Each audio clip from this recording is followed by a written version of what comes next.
Hello and welcome to the inaugural edition of Grave Consequences.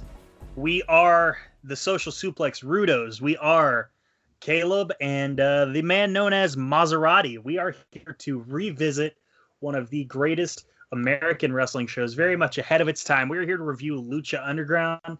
The voice you are hearing is one of Caleb Baldwin. I am an alumnus of this network, and I am glad to be back here on your airwaves. Joined by a frequent guest on podcast, if I'm not mistaken, and a column writer, the man known as Maserati. Maz, how you doing, man? Doing all right, man. Just got off work. How are you doing? I am doing amazing.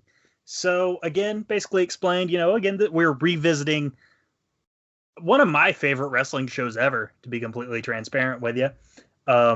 When did you, just for context, when did you first discover Lucha Underground? I was listening to Solo Monster, and he was talking about it like throughout the first season. And when he got to the episode in which this podcast is named, I decided I need to check this out because this guy is loving this show, and I don't regret it one bit. You know what's amazing is Grave Consequences was also my first episode to watch the day that it aired originally.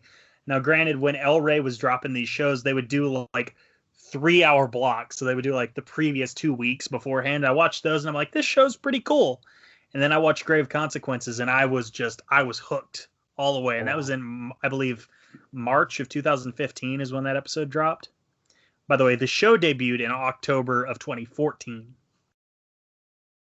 Yeah, I didn't know what to think of it when it first came out. I wasn't, super into lucha wrestling. I, came from WWE, then I went to TNA and I tried Ring of Honor, and I was just jumping around, shows like that, and I didn't have much interest into it until other people started talking about it, and I don't think I could have predicted what it was actually going to be because it's quite a bit of different things. Absolutely. Yeah. I mean, and because they tape it so far in advance and they edit the thing and they make it very much a cinematic experience, it's more, Chad Matthews had described it as more a show about wrestling than it is a wrestling show. And I think that is a perfect description of Lucha Underground. And to be frank, I'm not sure why no one is stealing that concept, especially with COVID. Like now's probably the best time to do wrestling like a TV show like this because it's hard to get audience reactions because you can't really have audiences all the time.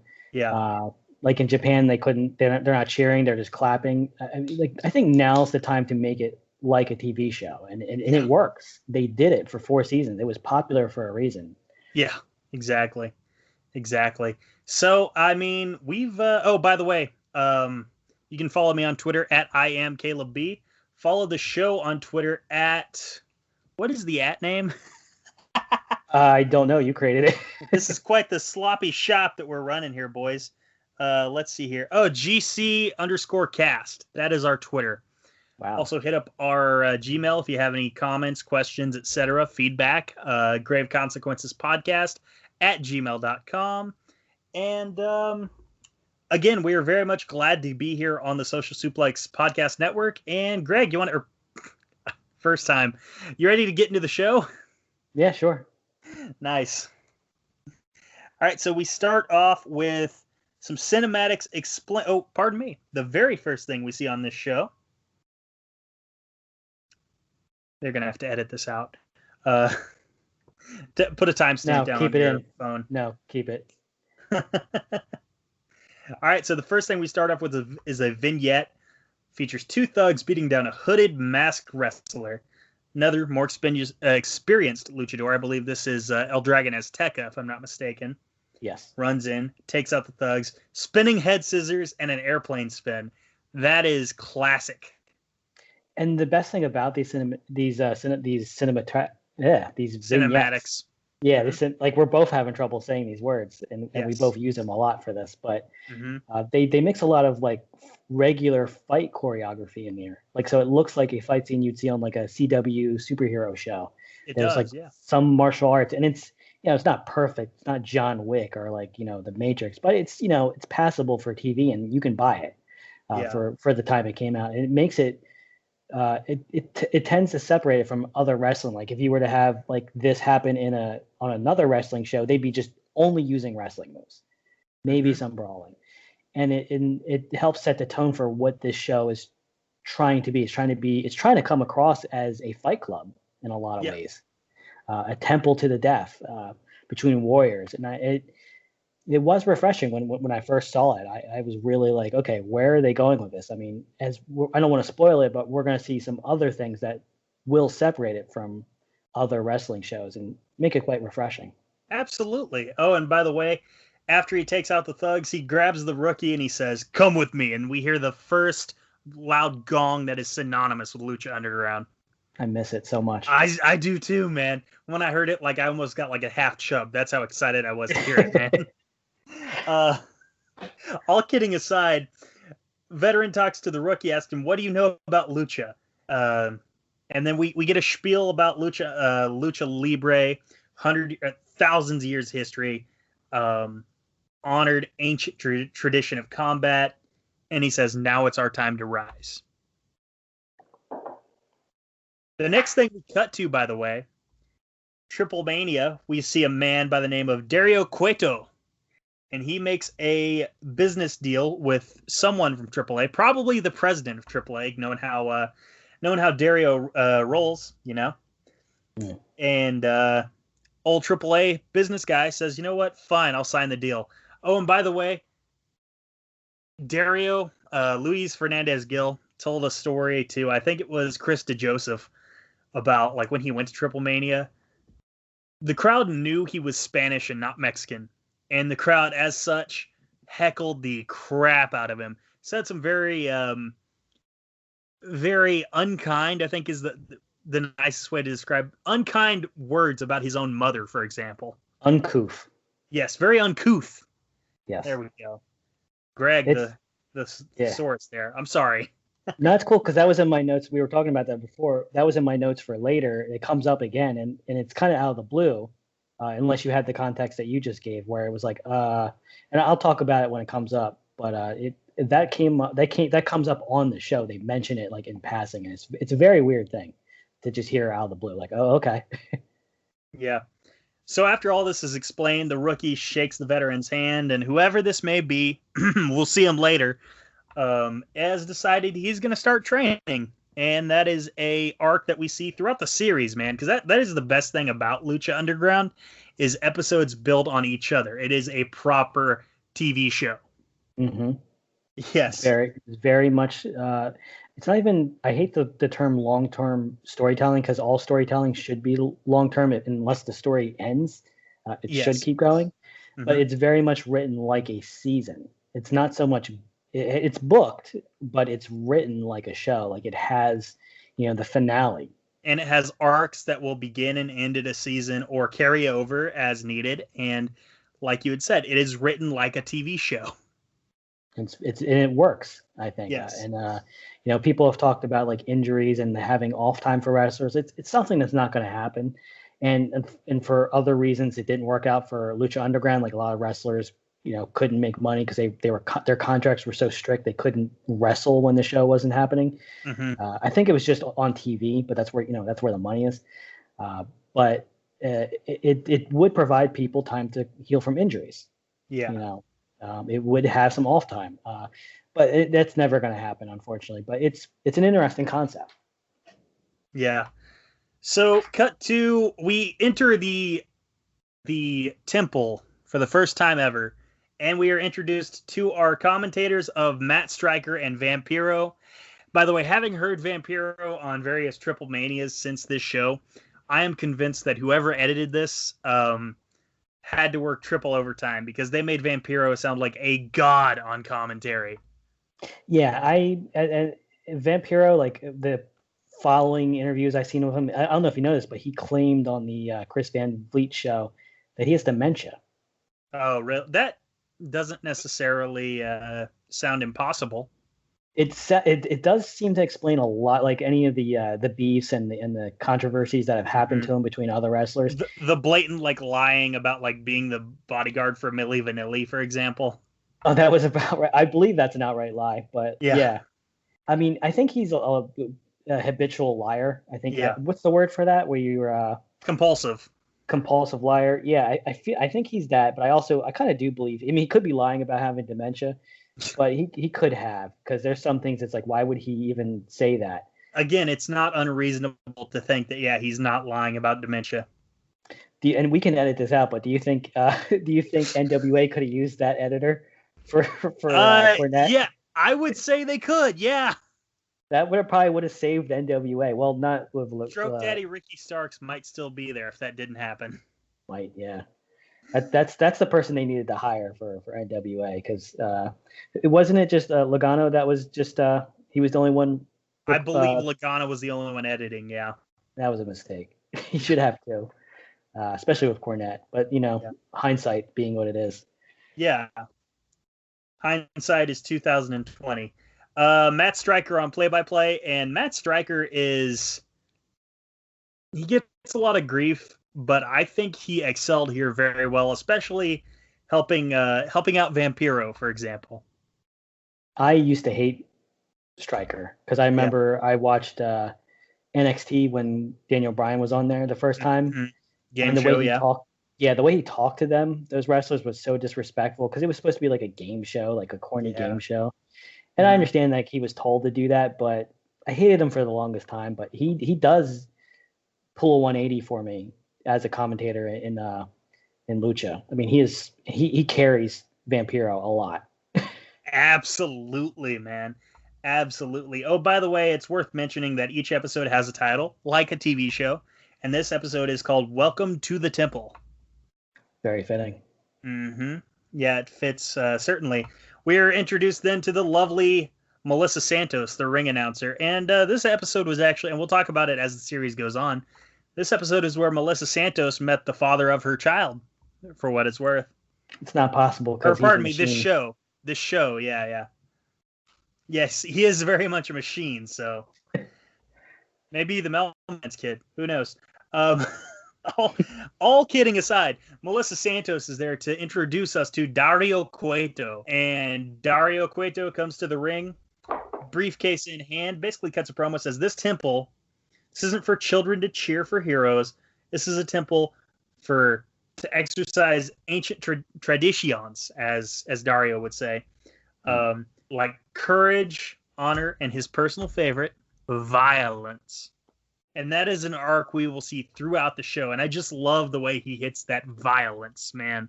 It's lovely. It's an arc. It's a theme. Like it's a principal theme in the temple. Like it's very much a Fight Club. It gets even more violent.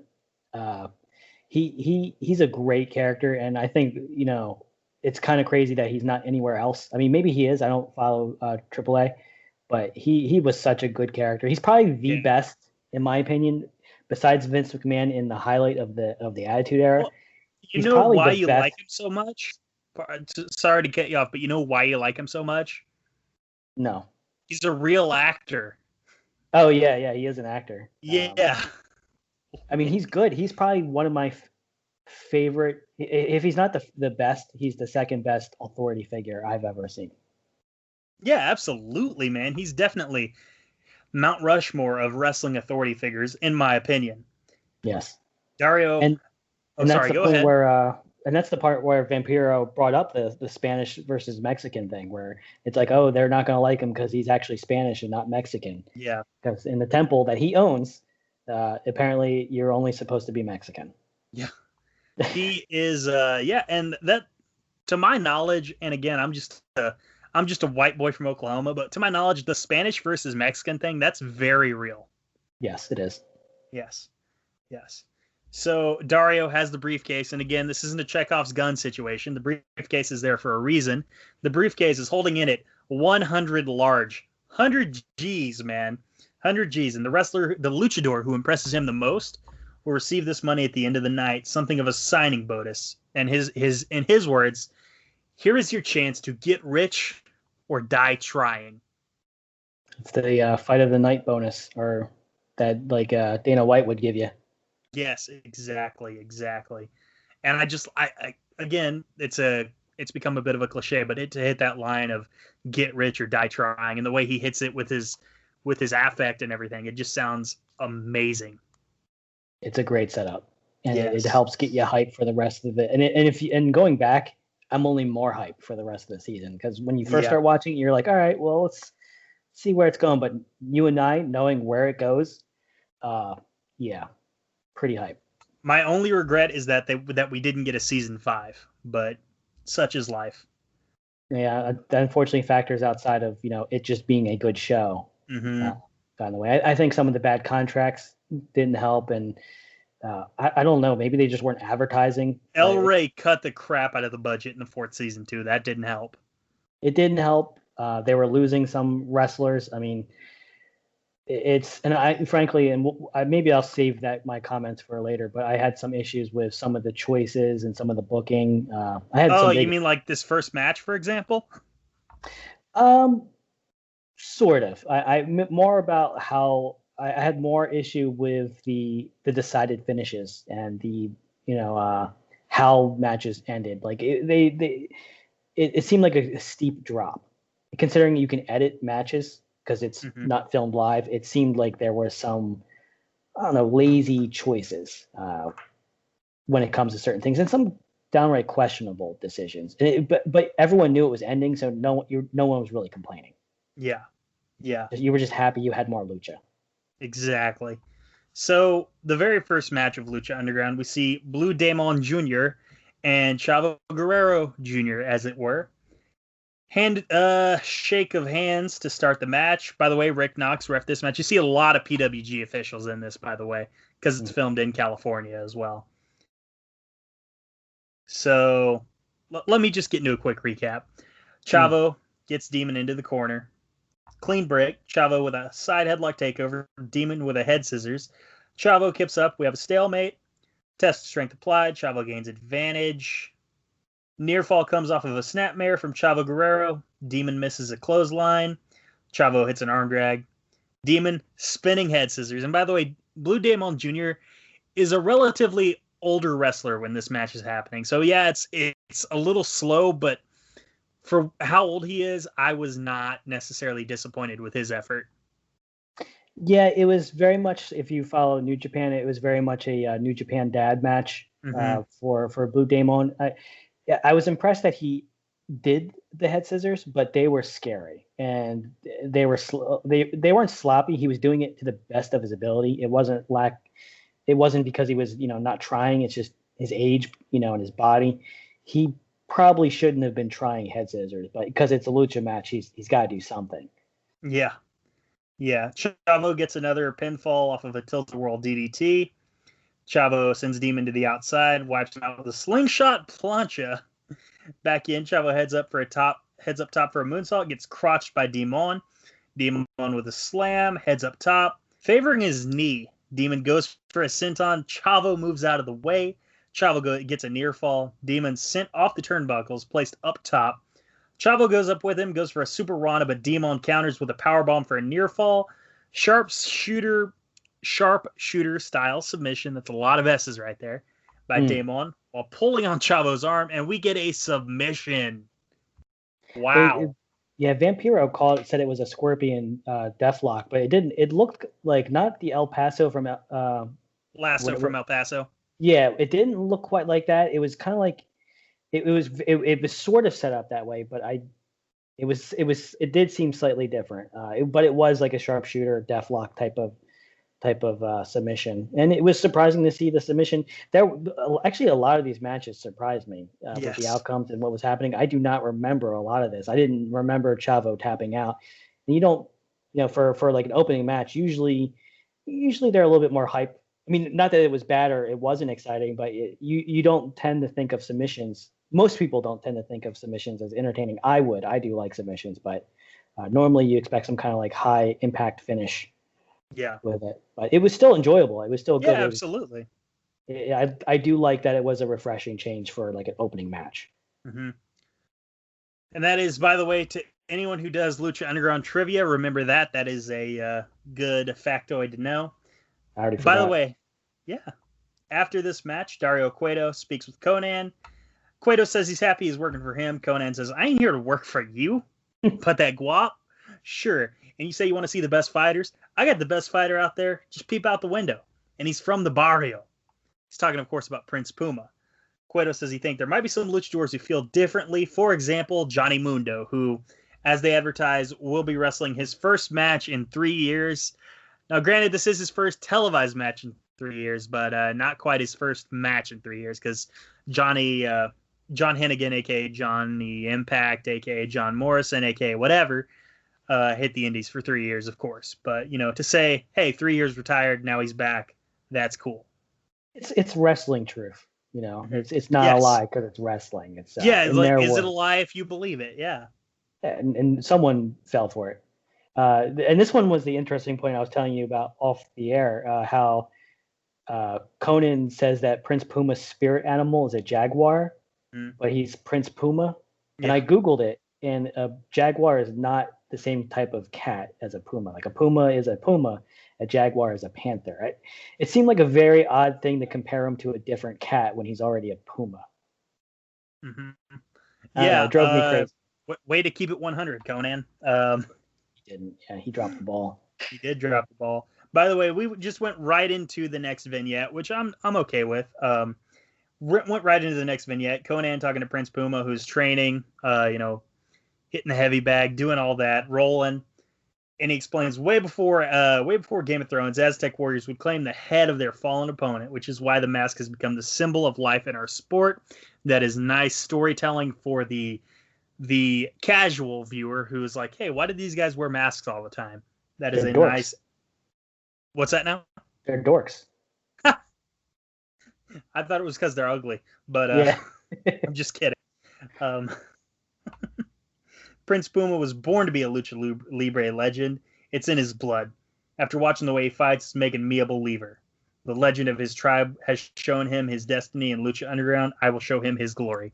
That's all from Conan, by the way. So Conan is all in on this kid, and I certainly don't blame him. That Prince Puma, he's got upward mobility. I feel it, man.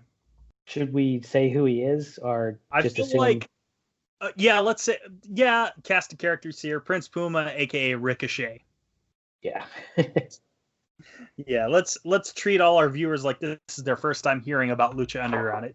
That's how I do all my shows, for example.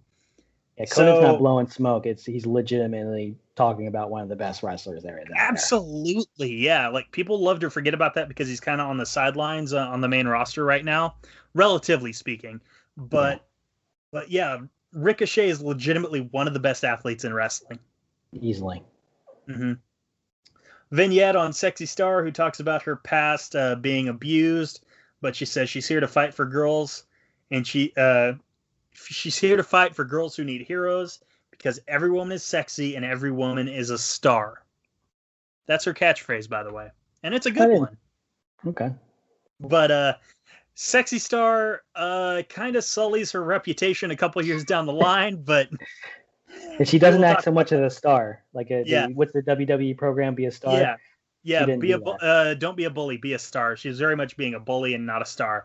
Cut right to our next match. This is intergender, which, by the way, that is going to be a trope in Lucha Underground. They do a lot of intergender wrestling because what's the phrase? Oh, equal opportunity ass kicking. That's the phrase Matt Stryker uses all the time on this show. Let's see here. So, next match, Son of Havoc versus Sexy Star. They both enter. But by the way, and they edit these in post. I'm wondering, like, when Son of Havoc cut his promo, were they hearing that deep voice affect that they use on Son of Havoc throughout the show? Or were they just hearing Matt Cross? What do you think? Oh, does he sound different? Yeah, his voice is not nearly that deep, dude. You ruined the illusion for me, bro. I've been living my whole life thinking his voice was that deep. I was like, man, he's a good guy, but nobody's voice is that deep. Dude, I was wondering. I was like, well, I mean, you got people that sound crazy, like Honma in New Japan. He sounds like a demon. Mm-hmm. First time I heard him, I legitimately our what's his name from TNA that had the warts on his vocal cords. He had to have surgery to have them removed. Stevie Richards? No, not Stevie Richards. He was in the NXT group where they were all Korn. They were all grunge, new metal. What were they called? They had Killian Dane. It was Killian Dane was in the group. Sawyer Fulton. No, it was the leader. Eric. Eric Young. Yeah, Eric Young. He had. How'd you blank on Eric Young? I haven't seen him in a while. He disappeared. Oh man. But he had a crazy voice. But I thought that was his voice. I was wondering like why hasn't anyone picked this guy up? His voice is dope. Like, he sounds like a monster. No, you apparently didn't watch Tough Enough because his voice is very soft spoken. No, well, that's disappointing. Well, that's probably why they beefed it up. Yeah. Which, by the way, Lucha Underground is like the Tough Enough season 5 show because you have Ivelisse, you have Martin Casals later, who pops up later.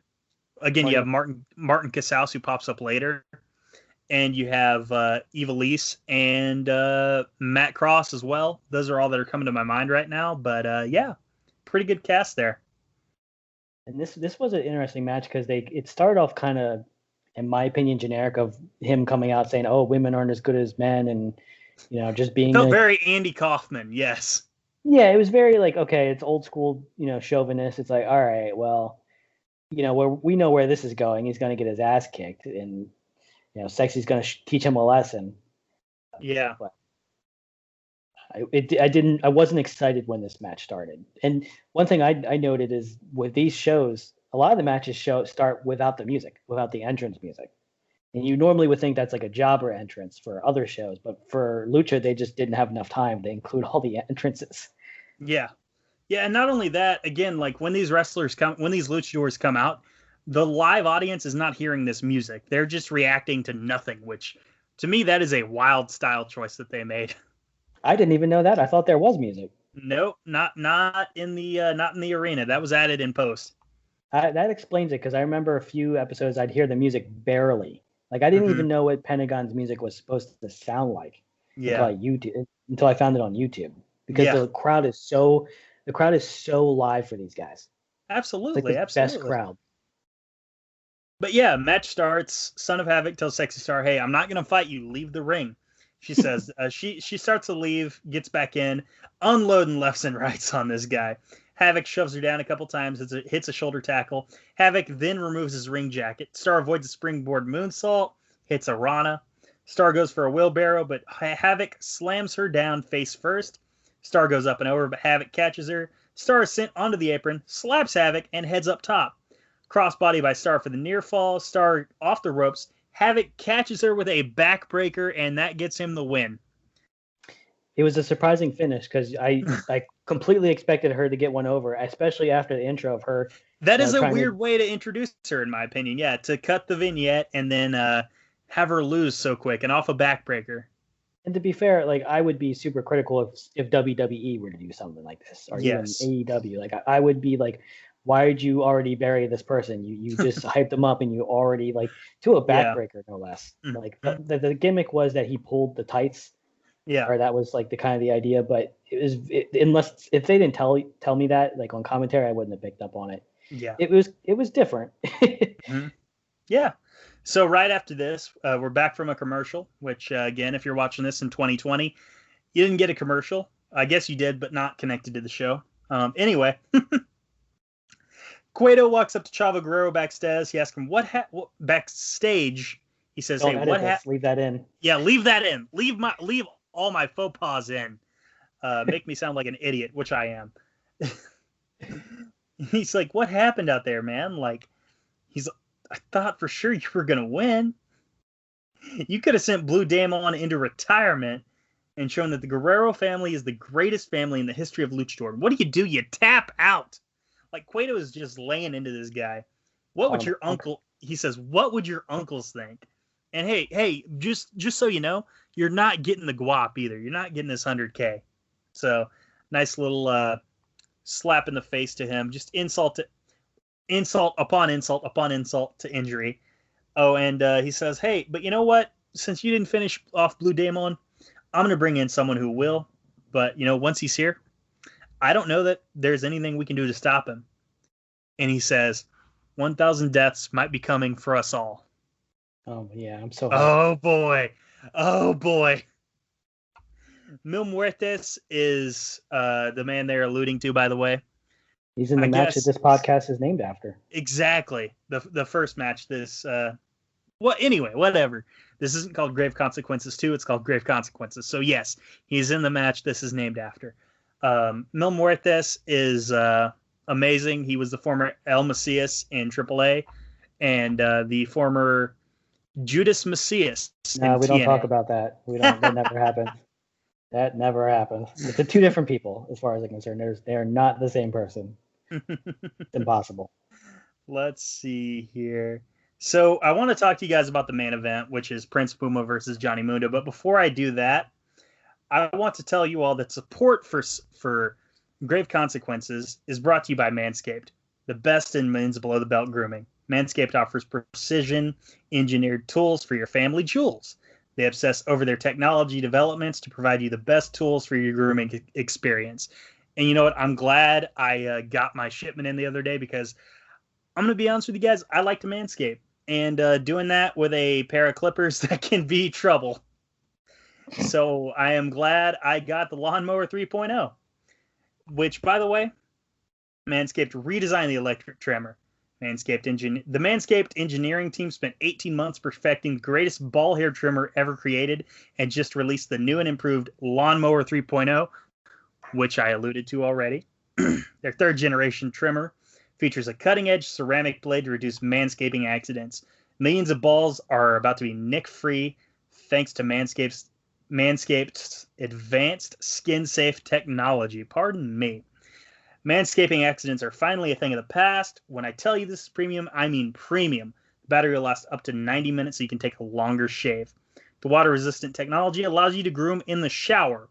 One of the coolest features is the LED light, which illuminates grooming areas for a closer and more precise trimming. They've also upgraded to a 7,000 RPM motor with quiet stroke technology. And let's not forget about the charging stand. Show your mower off loud and proud because this intelligently designed stand is a convenient charging dock powered by USB. If you're listening to me speak right now, I want you to experience it firsthand for yourself. Trim that junk of yours. Get 20% off and free shipping with the code SUPLEX at manscaped.com. And always remember, your balls will thank you. Let's get to our main event then. Yep. We have Johnny Mundo versus Prince Puma. First main event in Lucha Underground history, the Ric Flair versus Sting of Lucha Underground. Puma, leg kick early. Mundo blocks a leg kick. Puma catches a kick from Mundo. Mundo with it. You know what? Screw it. I'm not going to do this beat by beat review. First and foremost, what did you think of this match, man? This is the best choice to end this show, because if it wasn't for this match, it would have been like a meh show. Yeah. Like there wasn't like a lot of great stuff. Yeah. But they threw Johnny Mundo in there and Prince Puma, and I was telling you off the air, it wasn't just flippy shit, which, you know, I'm not a big fan of wrestling where they're helping each other and you can clearly tell that, you know, one person's helping the other. There was some brawling in here by Johnny Mundo. He hit Puma with a nasty running knee at one point that I love when you're seated on the ground. It's almost like a V-trigger, but without the bicycle setup. There was a lot of high flying from Ricochet. He was being the more aerial person, but Johnny Mundo was kicking the shit out of him with a lot of his brawling. Even did a flapjack. He picked Puma up on the outside of the ring and flapjacked him into the ring post, which sounded nasty. Mm-hmm. He parkoured over the announce table, which normally, you know, anyone that parkours, you know, I cringe, but you know, it makes sense. He's rolling over the desk and then he slams Puma's head into it. I feel like this match would satisfy most wrestling fans. I don't see anyone watching this and being like, I don't like it because of this reason. Yeah. It was all this. It wasn't. There was brawling. There was some high flying, and it was high impact, high flying. It wasn't just flips. I love the end of the world finish that Johnny Mundo does. Mm-hmm. Fin de Mundo here in Lucha Underground. Oh, is that what it's called? Initially, yeah. I believe they end up calling it the end of the world, but I like the Spanish enunciation. It does sound better. I mean, the split-legged corkscrew moonsault, it's pretty awesome. It's Starship Pain, but he somehow lands it better in Lucha Underground. It looks incredible. It was just funny because it looks so bad like everywhere else. Yeah, it's weird when wrestlers do that, where they look incredible in one promotion, but in another promotion they're just. And usually, like the bigger promotions are guilty of that. Once they go from indie, then all of a sudden their move looks sloppy, or I Hmm. don't know if it's nerves, but I mean there was no nerves here. It was I don't remember any botches. Um, it was just high impact. It was violent. It was very violent with the brawling in the corner. I mean, at one point Johnny Mundo picks him up and just runs him into the corner and just starts elbowing and kicking. And Yeah. you know me, I love the brawling. I love striking and brawling and submission. So I was very happy with that. He does a standing C4, a Spanish fly. I mean, I think they always call Hmm. it both things. I know Puma did a few sentons. I think he did a 450 or a three. What's the spinning senton? Uh, I think it's like a 540 senton. I don't know. I don't got my degrees correct, but it was a very good match, a very high impact. I mean, I gave it like an A. I loved it. And the finish came Yeah. when Johnny did he finally got the Starship Pain or the Hmm. end of the Fin world. de mundo. Hmm. Yes. I mean, he did it. It was right after the Spanish Fly too. Like he won definitively. Uh, Yes, absolutely. and this will start a series of matches between Johnny Mundo and Puma. Yeah, And it's just not like I was talked saying about enough. earlier. Yeah, it's not. It's not. But this first season, these matches between Mundo and Puma, amazing. And they each get better and better. There's a few rivalries in this show that make the show, and it's Hmm. I hate the term long term, storytelling, but it's just great booking, and it's just played out, as a regular TV season, like where you got, one guy wins, another guy loses, and they just keep coming back to battle until you get till the end of the season where you get the finale and you get the payoff. Hmm. It's and that, not always, unfortunately, because of the nature of TV shows and wrestling on top of it. But this feud, this rivalry is. I mean, you could say it's Phoenix and Mil Mortes. You can say it's Killshot and AR Fox, or you can even say the trios with it was Son of Havoc, Evilise, and what's his name? Angelico. Angelico. Yeah, him. Hmm. Those three. And And the you go crew, back. Yeah, there's a lot of rivalries that make this show very fun. Um, which, by the way, speaking of the crew, yeah, um, after this match, Mundo and Puma they shake hands. Mundo helps Puma up. Cueto comes out with a briefcase, acts like he's going to give it to Johnny, but then he stiffs him, or pardon me, he is light on the paycheck there. Won't give him the briefcase. Johnny's trying to fight over it. All of a sudden, we get Cortez Castro, pardon me, and Mr. Cisco is his name here. Those two come out. They start beating on the two. All of a sudden, the faces are starting to even it up. And then who do we see? But the man formerly known as Ezekiel Jackson. We see Big Rick. yeah. And he I think the crew do this shatter machine on Puma, Yes. and Big Rick does that big chest chop like Sheamus on Hmm. Johnny Mundo, and then a choke slam. So Yeah. I love the shatter machine. So I when I saw it, I was like, oh, I love this finish. I didn't remember that, but they messed Puma up, they messed Johnny Mundo up, and they leave them just. And this is after their big match where they just killed each other. So it was pretty awesome. Yeah. Yeah. Absolutely. So Cueto hands the briefcase to Big Rick, and that's our show, man. Oh, pardon me. Cueto also says, "Hey, like it's not just luchadors here. I told you the best fighters, which includes the crew and it includes Big Rick." And that's our end shot is the crew plus Big Rick and Dario standing over the baby faces. And that's the first episode of Lucha Underground. And I think So, this episode does a good job of showing you that, or it's starting to show you that it's not just going to be luchadors. There's not necessarily factions, but there's people from different types of walks of life that are going to show up in the show with their own style of fighting and their own agendas. They don't always line up with just winning matches. There's going to be some things people are going to be after. And it's really really cool to see some alternative wrestling reasons to fight besides like I want to be the best or I want the belt or I don't like that person. There's a lot of real TV like series kind of stories that are going to be happening, which are going to be very exciting. And they're showing you right now that it's not just a luchador arena; it's a fight club. Yeah, absolutely.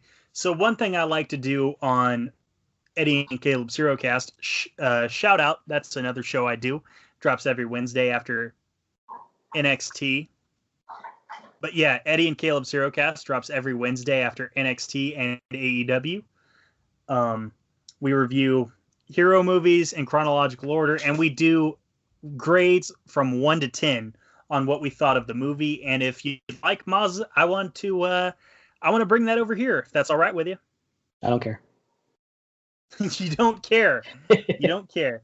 That's good to know. That's good to know. So I'm going to be honest with you. This show, given what we have later, this episode was kind of a slog, in my opinion. So I'm going to go about a 5.5. Oh, wow. That's pretty low. See, that final match I loved. I probably would. I'd give it like a 7. 7? Yeah, I that final match. It's kind of like a superhero trilogy of movies. Like the first, especially with Marvel, you got the origin story, which usually is pretty lame. Usually that's not that very good. There's some exceptions like Iron Man 1, but you got Thor 1, Captain America 1 wasn't as good as the second one. It's just I normally give a lot of leeway to like the first episode because they got to set up so much, and they had with Chavo. I mean, come on, like that what are you going to get out of that? He was never winning that 100,000. Never. Maybe a 6. I could see it. I'd go between a 6 and a 7. Like I really enjoyed that final match. And maybe I am a little bit blinded by knowing what happens. Like maybe if this was my first time watching, I'd be like, meh. But and it's kind of hard for me to turn that off. I know what's coming. And a lot of the teasers for things coming up, it's like when they tease, Mil Muertes, I'm like, ooh, I get excited because, grave consequences. I got excited when he's alluding to Johnny Mundo. I mean, there's so much coming up, so maybe I am blinded. It's a little bit hard for me to be objective. I'm going to give it I'll give it a 6.5. It's my subjective opinion. All right, sure enough. So you went 6.5. I went 6, and I thought you went 5. Folks, that's the show. We're going to be here next week, as always. We are on the Social Suplex Podcast Network, which includes shows such as One Nation Radio, Keeping It Strong Style, 8-Bit Suplex, lovely Impact and Video Game podcast, by the way, Ricky and Clyde Wrestling Show, Great Match Generator, Grown Men Watch This Shit, so many other amazing podcasts here on this network. We are the true Rudos. And by the way, in my opinion, the true ace of podcasts here on the network. Shots fired, Josh and Jeremy. But such is life. See how they respond.